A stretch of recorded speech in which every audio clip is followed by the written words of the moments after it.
in my pain, and maybe they wouldn't even be so hard on me. I've been drinking and smoking damn near every day, just trying to dodge all the pain I got head in my way. And I done been through it all, done been through so much pain, and I'm just hoping one day it'll just go.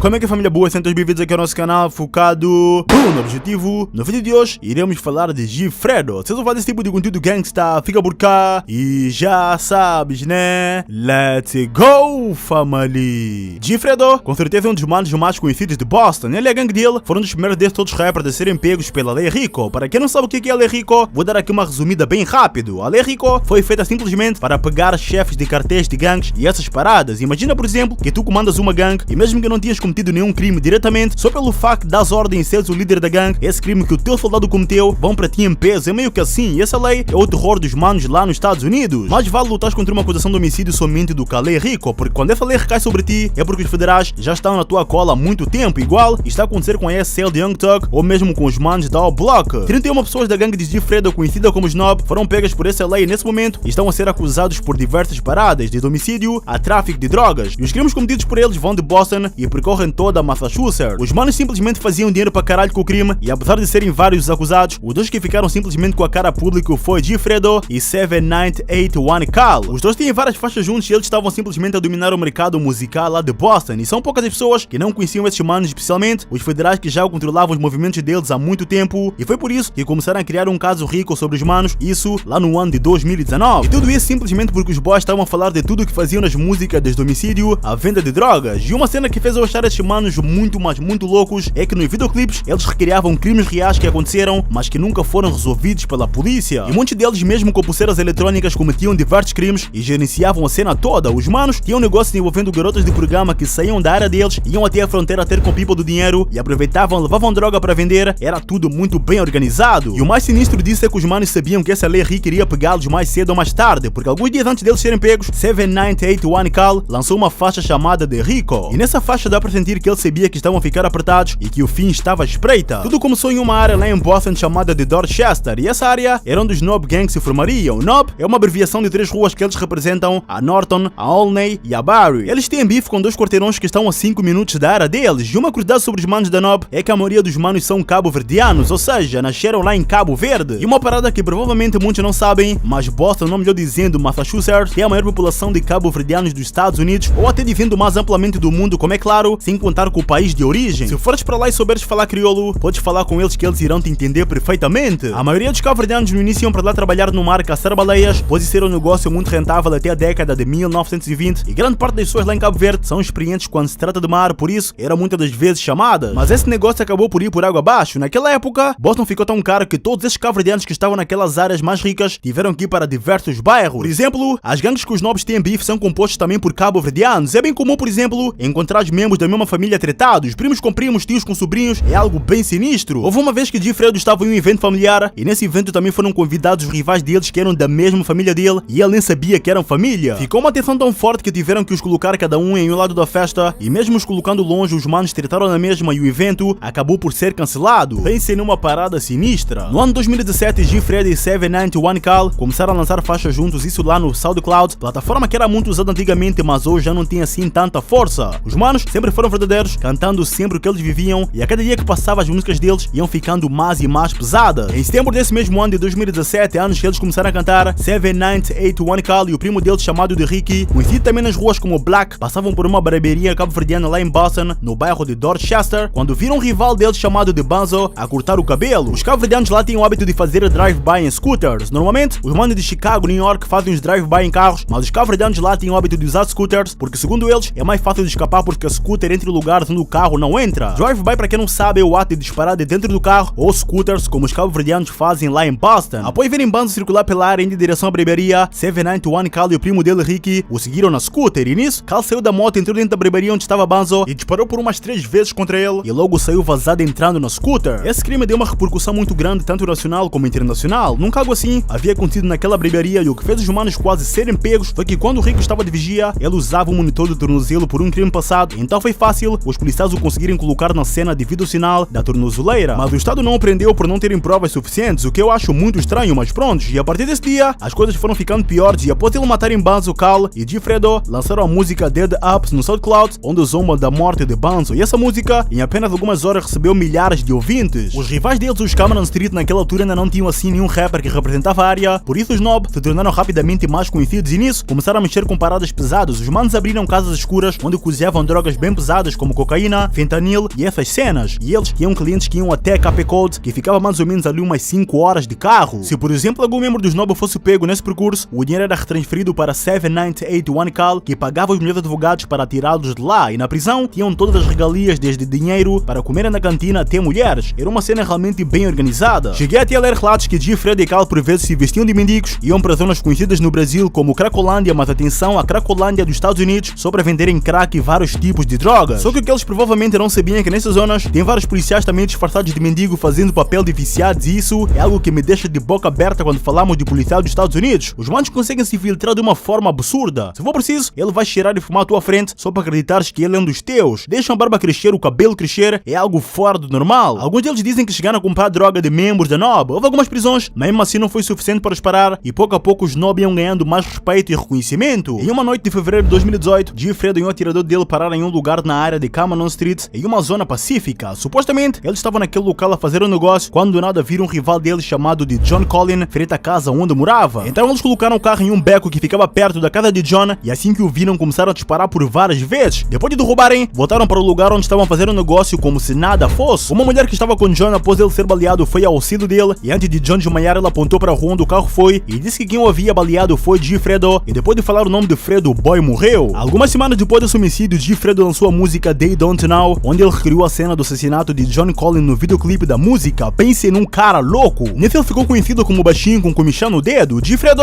muitas vezes ia até Cameron só para arrumar problemas e vários gangsters antigos da cidade quando viam vazavam com medo que Fredo pudesse tentar algo. O boy era realmente um demônio e naquela altura ele tinha apenas 19 anos de idade. Rumores da net dizem que Fredo tem pelo menos uns 5 corpos, incluindo do amigo dele de infância que era conhecido como Smoke. Fredo estava a acumular vários corpos ao mesmo tempo e estava a tornar-se mais conhecido na música, tanto ele como 7981 Cal, e juntos criaram um grupo chamado The Headshot Mafia. E para entrar nesse grupo, tinhas que simplesmente matar alguém. A cada dia que passava, a fama dos manos ia aumentando e a polícia ficava mais atenta aos passos dos manos e começaram a colocar câmaras de videovigilância no território dos Nob e lá na área de Cameron Street. Isso com a finalidade de reduzir os homicídios que estavam a ver naquela época. Em março de 2018, 2 meses depois do assassinato de John Collin, os investigadores começaram a ficar no pé de Gifredo a toda hora. Teve uma vez em que ele alugou um carro e foi para a área de Cameron Street em direção a um bairro residencial associado a Cameron, e a única razão para os membros da Nob estarem naquela área é porque estavam a planejar deslizar alguém. Só que por sorte eles conseguiram reparar que estavam a ser seguidos pela polícia, então começaram a andar ali perdidos para não chamarem atenção. Iam para a direita, iam para a esquerda, entravam num beco, entravam no outro, e nisso chegou um ponto que os boys começaram a acelerar, então a polícia iniciou ali uma perseguição porque nesse dia o carro deles estava carregado de armamentos e eles sabiam que não poderiam ser pegos, senão, mano, iam ficar presos para sempre. Gifredo estava na parte de trás do carro, então começou a jogar fora o armamento pela janela. Chegou um momento em que os policiais conseguiram pegar todos eles e todos foram presos, mas não ficaram presos por muito tempo. Em um momento os policiais de Boston ficaram com muito ódio dos manos, isso lá no ano de 2019, porque mano, eles falavam as paradas nas músicas, mostravam as armas grandes nos clipes e mesmo assim somente eram encontradas pistolas. O que eles queriam eram armas grandes, então chamaram os federais para os ajudar na investigação. Quando os federais já estavam dentro da cena em julho desse mesmo ano de 2019, um garoto de 19 anos foi baleado na cabeça por um membro dos Nob. 2 dias depois da morte dele, Fredo lançou uma música chamada de Die Homes, onde o mano zoa esse garoto que morreu e fala de Banzo, aquele garoto que foi morto na barbearia. Em vez de Zubai aparece a queimar roupas que usou nos dias que cometeu os crimes, fazia simulação de assassinatos e até o bairro de rivais gravar videoclipes. Isso, como sabem, é um desrespeito muito grande. Fredo era simplesmente louco, mas o que ele não sabia é que os federais já haviam sido acionados e estavam atentos aos movimentos deles, mas os manos eram muito espertos e, por exemplo, nas chamadas telefónicas, os manos falavam na linguagem do peixe, uma parada bem estranha. Por exemplo, fui naquele oceano e peguei aquele peixe com o meu anzol, que pode significar fui naquele bairro e peguei aquele cara com a minha arma. Os manos eram realmente muito inteligentes e isso dava até para fazer uma série. Mas por que linguagem do peixe? Vocês lembram que eu disse que os cabo-verdianos são conhecidos por serem bons pescadores e vinham aos Estados Unidos trabalhar no mar? Isso meio que eles fizeram ali uma ligação e criaram a língua do peixe. Gifredo e Cal estavam a explodir e até chegaram a participar de uma música com Polo G chamada de No Remorse. O garoto que levou um tiro na cabeça em julho de 2019 2019, tinha um irmão gêmeo que queria vazar de Cameron Street e terminar com o beef com os Nob porque os manos estavam assustadores. Só que os Nob não o deixaram correr e pegaram o mano nos subúrbios de Boston a 45 minutos da era dele e apagaram o boy, isso em fevereiro do ano de 2020. Os manos simplesmente não perdoavam ninguém e a cada dia que passava os federais iam adicionando mais paradas aos relatórios e nisso foi quando tiveram a ideia de os colocar em um caso RICO. Porque nem sempre Jeffrey e Cal, que eram os cabeças da gangue, cometiam os crimes, mas como os federais queriam pegar eles, abriram um caso RICO. Porque mesmo se algum membro da gangue deles cometesse algum crime, eles também seriam responsabilizados. Nisso, alguns dias depois, os federais invadiram vários bairros de Massachusetts e prenderam 31 membros dos Nob, incluindo Jeffredo e, como é claro, 7981 e Cal. Eles estão simplesmente sendo acusados por diversas paradas, fraude bancário, prostituição, homicídio, roubo, é muita coisa, irmão. As casas escuras onde eles cozinhavam a droga também foram descobertas e podemos dizer simplesmente que acabou para os Nob. Quando os federais entram em cena, não tem para ninguém e digo isso com 100% de certeza que Jeffredo vai pegar mais de 30 anos, tanto ele como o Cal. Mas é isso, minha mana, meu mano.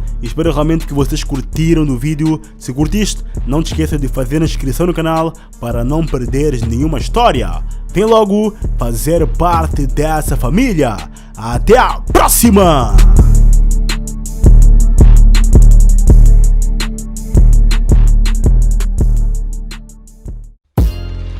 Yeah, let's go!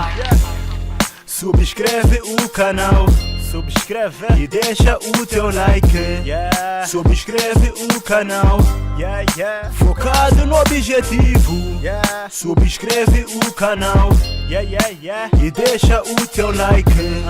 Subscreve o canal, focado no objetivo. Yeah.